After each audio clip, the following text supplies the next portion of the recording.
Hi, good morning, everyone. I'm running about 5 minutes late on my appointment. I had to fast last night. I'm going to get blood work done for the first time in a year.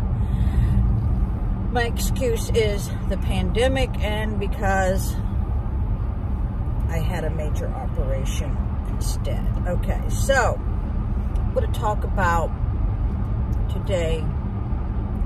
I think you all have read where a lot of family members can't do a contact visit with their parents or whatever, nursing homes. So some of them are getting creative and getting jobs at the nursing home or the nursing facilities so they can spend a couple of minutes with their loved ones. So something similar like that happened to me. And now this was like 15 years ago.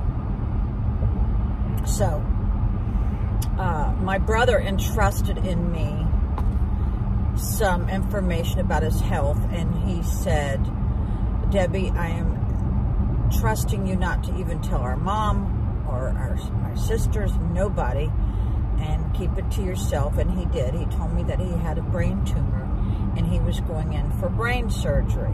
So I drove all the way from Ocean City to Fairfax Hospital in my Hummer. And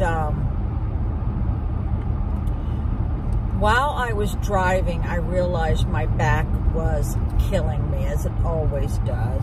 And so nobody was there that I knew of, and I said, I went up to visit my brother, and he was in surgery. Well, I said, you know what? I'm going to be here for a while. I am going to, kill a bird. What is that? Kill a bird with two stones? Or I don't know what the saying is. I forgot because I haven't ate. But I can have black coffee this morning. So there we go. So while I was sitting there waiting for him to come out of his operation, I admit myself into the hospital. I said, you know what? I'm going to find out what the hell's wrong with my back. So I admitted myself into the hospital because the pain level on my back was that bad. And I have a very high pain tolerance. So they put the little thing on your wrist to identify that you are a patient. And they said it was going to take a while for me to have an MRI, because that's what I wanted, was an MRI. They go, it might take 12 hours. I said, I don't care. I'm here for the long haul. So take all the time you want, right? So, in the meantime, I'm allowed to walk around the whole hospital. I am not going to let stupid rules saying, because they were telling me, oh, you can't visit your brother, because of whatever. It was after visiting hours. That's what it was. I said, well, I'll just get around that stupid rule. So, I admitted myself to the hospital, and I was allowed to walk around the hospital. So, I was the only one there. The family had already left, and I'm thinking, why would they leave their spouse or their dad alone? Because when he comes out of recovery, he's going to need them. So I was the only one there when he came out. I was upstairs at his room, and I peeked in his room. This is a little graphic. If you can't take it now, turn off this video right now. Yeah. So when I walked into his room, now I helped raise my brother. I sure did. I taught him how to walk and talk.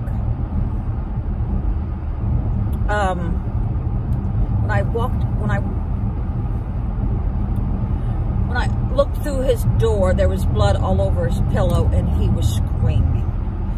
I had never, ever heard my brother cry like that or scream. I mean, it was a blood-curdling scream that you knew you had to do something. Normally not that ballsy, but I did. I immediately went and got a nurse, and I said, my brother's in there screaming. You don't hear him? I said, he needs something for pain now. And they go, oh, okay, we're going to give him a peel. I go, no, you're not going to give him a peel. You're going to put it right into his IV so that he gets relief now. Okay, that's the kind of sister I am.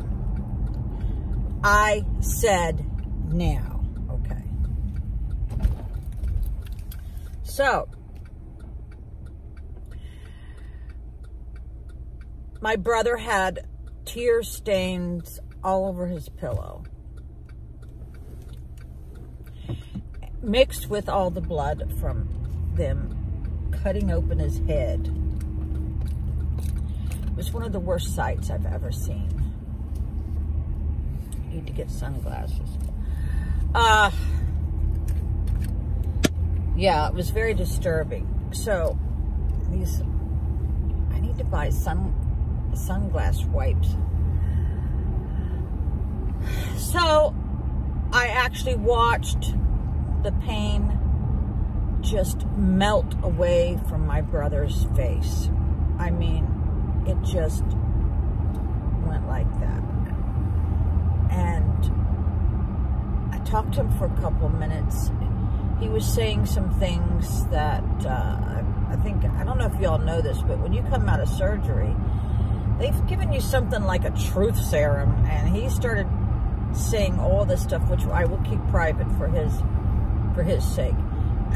What he was telling me, and it was no shock to me because I already knew it.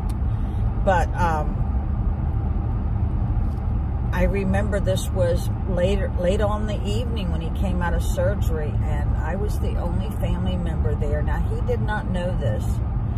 I think he told me to go home. Well, going home was a 4.5-hour drive, and he did not know that I had admitted myself to the hospital. So when I knew that he was comfortable, I went downstairs, and then they finished me off. They said, they took one look at my, the radiologist read it, and they immediately give me something for pain. And I called my husband at the time, and he drives there. And they had to sit down and talk to him and say, listen, they had 3 pages of all of what was wrong with my back printed out. And I saw words that I had never, ever seen before. It took me a couple of hours to look up these words to see what they were. And one of them was reverse kyphosis, one of them was bone spurs, one is a herniated disc, one is spinal stenosis, one is, what is the other one? A slip disc. All these terms I'd never seen before. So that is my story of how I got to see my brother when he came out of surgery. And I actually slept in the waiting room, but you weren't allowed to sleep there, so I had to pretend like I was reading. You know how when you were in school, you would open up a book and you'd hold your head up and close your eyes. That's what I did all night long. And when my brother goes, oh, you didn't spend the night, did you? And I told him a fib. I said, oh, no, I didn't. No, I didn't, but I did. Yeah. So there you go. That's my brother-sister story.